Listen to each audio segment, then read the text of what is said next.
Hello, hi everybody, it's me, Callum, for you, those of you who don't know me. I'm going to try my best to make you laugh. What a hot week it's been, I must say.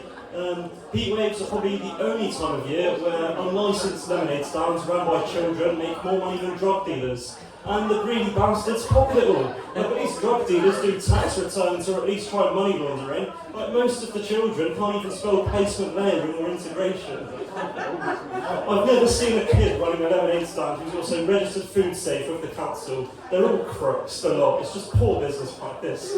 It's been a tough old week for this guy working in a non-air conditioned office. I would describe that as the employment equivalent of cock and ball torture. Not that I know what that is, of course. At our place, I know what you're into, young man.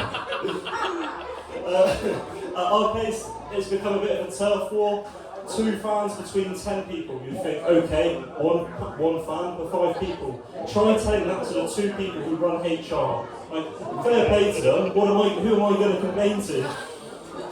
Then, after a long week of work, I come home to find the slow cookers up in 30-degree heat. Nothing says heatwave quite like a slow cooker that's got a stew in it that's been frozen over twice. To me, I always associate slow cookers and World War II. I'll give the food credit, as it always looks historically accurate, though we thought after we'd won the war, we would change our ways. Although the Germans lost the war, I'd say they've somehow won culturally. They've got Oktoberfest, we've got Bonfire Night. One celebrates beer, the other celebrates a failed terrorist attack from 1605. And saying that, Bonfire Night isn't even in October at all. I mean, we do have Halloween, but the Germans have that as well. I say the only saving grace, we do have Wayne Rooney's birthday, which I bet his mum doesn't cook him slow cooker food on his birthday. Speaking of birthdays, it was my sister's birthday last weekend, so in typical younger brother fashion, I decided to make it all about me. When we were kids, our parents used to buy me a present as well on her birthday, so I wouldn't feel left out, which explains a lot about my personality now.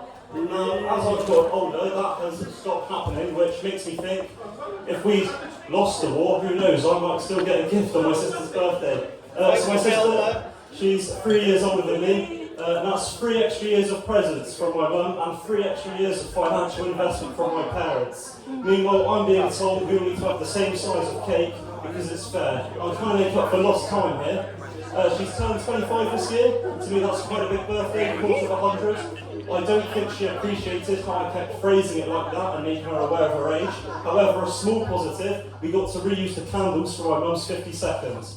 I thought I'd be sensible this year and get a strategic birthday gift for my sister. I bought her a poker set. The intention being we'd eventually play a round or 2 and I could win back some of the money I spent on the gift. I nearly bought her a bottle of gin as well. That would guarantee I won a poker, but I thought I'd be a bit tight and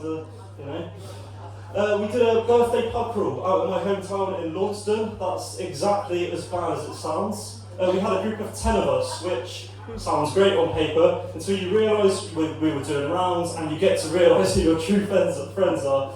Me and a couple of friends, we performed an alcoholic version of the Axis powers. Well, as I say, there's 3 of us. I mean, we did get into quite a bad state, and who knows, by midnight we might have thought about invading Poland. I did really well. I got absolutely levered for the grand sum of £27.35. With it coming to that much, you would have thought it was my birthday. The worst part about heavy drinking is the hangover anxiety, or the hangxiety you get the next day. For me, I always wake up convinced I've made a scene the night before, and I will apologise to group chat. Only for it to come to light, I turned into Mother Teresa the night before, looking after the drugs of our group. So, the Mother Teresa classics, holding people's hair back, making sure people drink plenty of water, force feeding my friend Connor or kebab at midnight, just to name a few of my angelic gestures. You'll never guess what as well, I'm actually first aid at work trained, which is quite risky after a few pints, being that if there's an accident, I'm actively seeking an employee injury book. So of the first aid courses, I did the lower down one, the 1-day course. So if anyone here is poisoned or exposed to chemicals, tough, I can't help you. Courses that you pay for, in my opinion, seem to me like a bit of a waste of money. I've never actually met anyone who's failed a paid course. With the first aid course, I suspect the only ways you can fail is if you actively disrupt the day, or if you somehow get intimate with the CPR dummies. I mean, these things do happen. At my workplace, I am the designated first aider, which is great until our last two incidents happened when I've been away on holiday. Like, I know I said only the 1 day course, but if you're going to be injured, at least do it while I'm in the office. I went car shopping over the bank holiday weekend, don't worry, not me, I'm not spending my money. I went with my best friend. It was a strange experience, as it was just us two, and I felt like the unofficial dad in this. I was asking the cliche questions: how many miles has it done? When was any advisories on the last MOT? When was the wet belt changed? You know, the usual, albeit my only experience with cars is growing up playing Mario Kart. My friends had become obsessed with this all singing, all dancing 2009 BMW. It being a convertible and all, fair enough, I would be too. But it made me realise, hang on a minute, these Heatwave impulse purchases have gone too far. Something I noticed with car shopping, the price on the car is never actually the price you pay. You offer 500 below asking price, the salesman pulls a few funny faces, disappears into the back for dramatic effect, and after a few back and forths and 30 minutes later, they come back with £400 off. That back and forth with the negotiations to me has got to be up there with a hostage situation. They act like £400 off a 2009 BMW is some kind of historic peace treaty, when in reality, the car is older than most current GCSE students. Car shopping really makes you feel old, especially when you're me, and 3 years off 25, a quarter of a century.